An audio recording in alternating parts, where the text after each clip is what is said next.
Today's processors come in two main types, a slot type, like this, and socket type, like this. This socket here is known as a ZIF socket. Most of the older processors, including 486s and Pentiums, use this design. Even today's newer processors, like Intel's flip chips, use a similar configuration.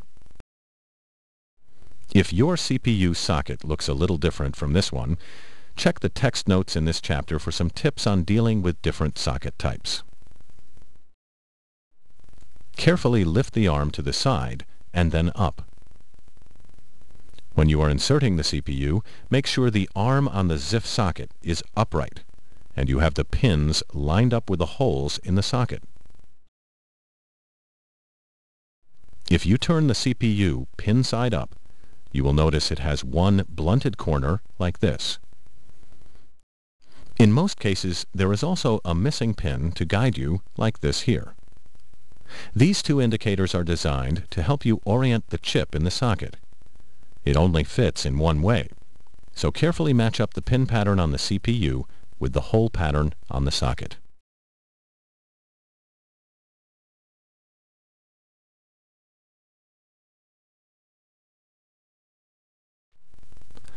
Once you determine the correct orientation, gently insert the CPU into the socket.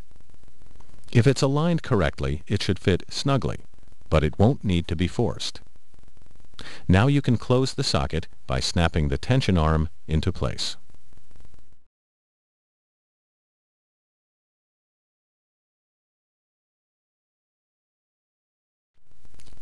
Next, we can attach the heatsink.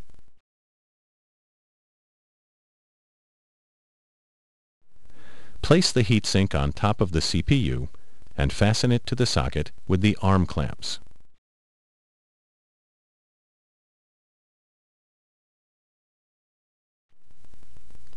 Now we can connect the fan. Our fan plugs into a connector on the motherboard. On older PCs, you may have to connect the fan to the case's power supply. The last step is to configure your motherboard to accommodate the new processor.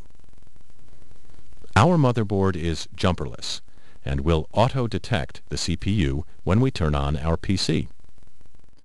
If your motherboard is not jumperless, you will need to set the jumper settings or dip switches at this time. Please consult the text notes in the motherboard chapter and your motherboard's manual for more details.